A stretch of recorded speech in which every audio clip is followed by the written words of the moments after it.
चंद्रशेखर जी। माननीय सभापति जी, जय भीम।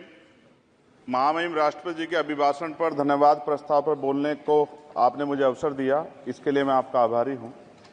सभापति महोदय, सर्वप्रथम मैं बहुजन समाज में जन्मे सभी संतों, गुरुओं, महान पुरुषों को नमन करता हूं, जिनमें महात्मा ज्योतिबा फूले, डॉक्टर बाबा साहब अम्बेडकर और मान्यवर काशीराम साहब को मैं याद भी करता हूं आज के दिन पर। साथ साथ नगीना की महान जनता और भीम आर्मी और हमारी पार्टी आज़ाद समाज पार्टी काशीराम के साथियों का भी धन्यवाद करता हूं। इसके बाद अपने कुल गुरु जगत गुरु सदगुरु रविदास जी महाराज को भी मैं नमन करता हूं, जिन्होंने दुनिया को लगभग 600 साल पहले बेगमपुरा शहर के रूप में दुनिया का सबसे महान लोकतांत्रिक दर्शन दिया। अध्यक्ष महोदय, माननीय सभापति जी, 14 अगस्त 1947 को ये देश अंग्रेजों के अधीन था। 15 अगस्त 1947 को हम लोग आज़ाद हुए। 16 अगस्त 1947 को देश आज़ादी में था, लेकिन धन धरती राजपाट में बंटवारा नहीं हुआ। जो साधन संसाधन थे उनमें बंटवारा सही रूप से न होने के कारण एक बहुत बड़ी आबादी सुविधाओं से वंचित और सम्मान से वंचित रह गई। उनको सम्मान देने के लिए और अंतिम व्यक्ति तक सुविधाएं पहुंचे, इसके लिए लोकतंत्र की व्यवस्था हुई। लेकिन आज़ादी के 70 साल बाद भी हम कहाँ खड़े हैं, इस पर ये चिंता का विषय है। मैं मानता हूं कि सामाजिक न्याय तभी होगा माननीय सभापति जी, जब जातीय जनगणना पूरी होगी और जातीय जनगणना कराई जाएगी और साथ साथ संख्या के आधार पर आरक्षण जो है वंचित वर्गों का बढ़ाया जाएगा। उसके साथ साथ जब राष्ट्रपति जी अभिभाषण पे बात रख रही थी तो उन्होंने शहरी और ग्रामीण क्षेत्रों के विकास की बात कही और ये भी कहा कि दुनिया में सबसे उत्तम शहर हमारे यहाँ बने।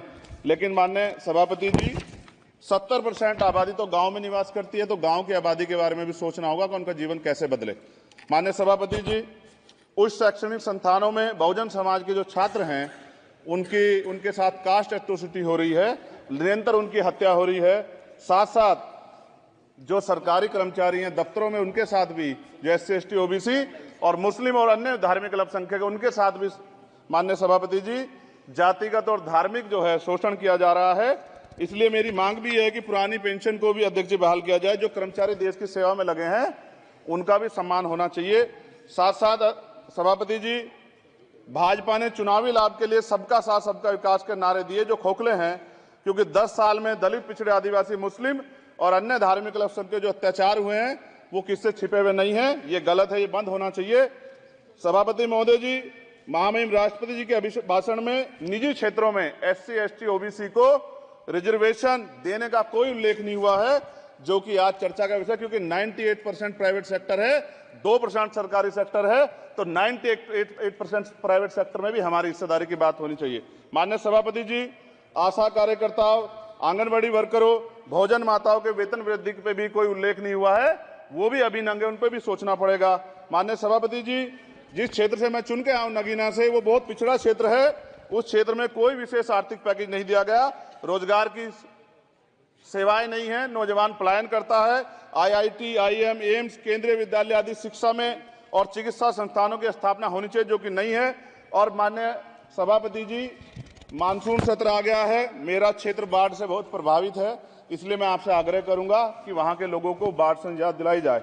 माननीय सभापति जी, चीन हमें आंख दिखा रहा है और लगातार हमारे देश की सीमाओं में घुसपैठ कर रहा है, इसलिए अग्निवीर योजना को हटाकर पुनः सेना भर्ती शुरू की जाए और साथ साथ भारत की सबसे प्राचीन व बहादुर रेजिमेंट में से एक चमार रेजिमेंट को पुनः बहाल करा जाए, ऐसा भी मेरा आपसे आग्रह है। माननीय सभापति जी, पिछले सारे प्रधानमंत्रियों ने मिलकर जितना कर्ज लिया है उससे दुगना कर्ज हमारे वर्तमान के प्रधानमंत्री जी ने लिया है। किसान अगर अपना कर्ज माफ कराने के लिए जाता है तो लाठी झेलनी पड़ती है, जबकि सरकार ने धन्ना सेठों का 15 लाख करोड़ रुपए माफ किया है। इस ओर हमें ध्यान देना पड़ेगा, हमारी आने वाली पीढ़ियों को ये कर्ज चुकाना पड़ेगा।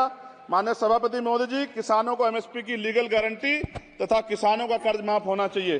साथ साथ 2 अप्रैल 2018 को SC ST के बच्चों पे बहुत बड़े पैमाने पे मुकदमे लगे थे, वो हमारी लड़ाई सही थी, ये सुप्रीम कोर्ट ने माना और बाद में सरकार ने माना, वो मुकदमे तुरंत वापिस होने चाहिए। माननीय सभापति जी, प्रेस जो है उस पर भी शिकंजा कसा जा रहा है।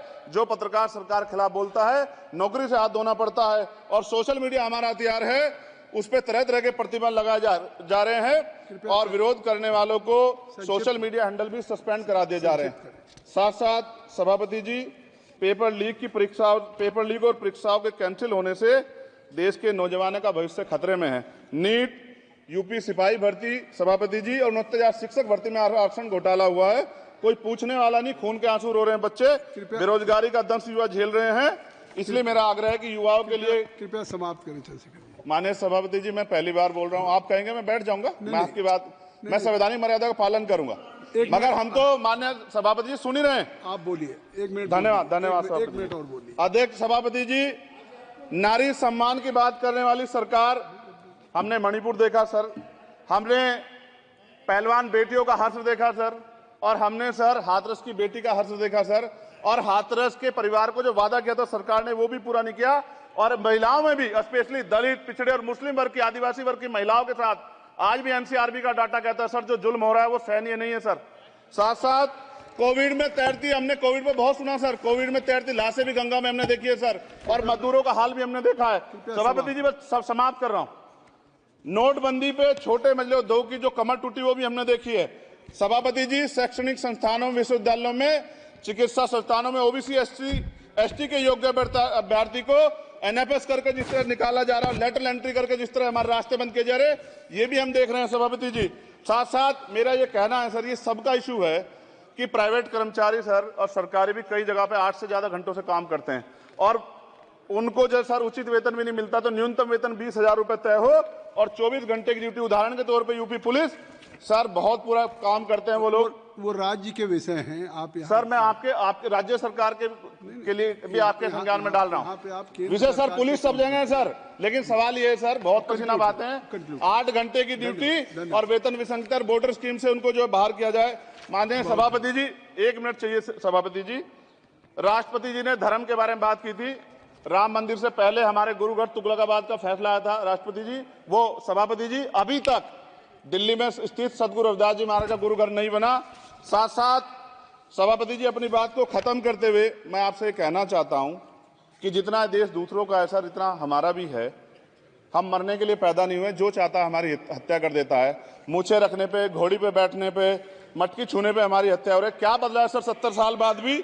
दलित, पिछड़े, मुसलमानों पे हिंसा नहीं रुक रही है सर। मेरा आपसे संरक्षण के साथ ये आग्रह है कि इन घटनाओं को रोका जाए, और देश किसी की बपोती नहीं है, देश संविधान से चलता है सर, और संविधान से चलेगा। संविधान छेड़खानी बर्दाश्त नहीं की जाएगी सर। धन्यवाद।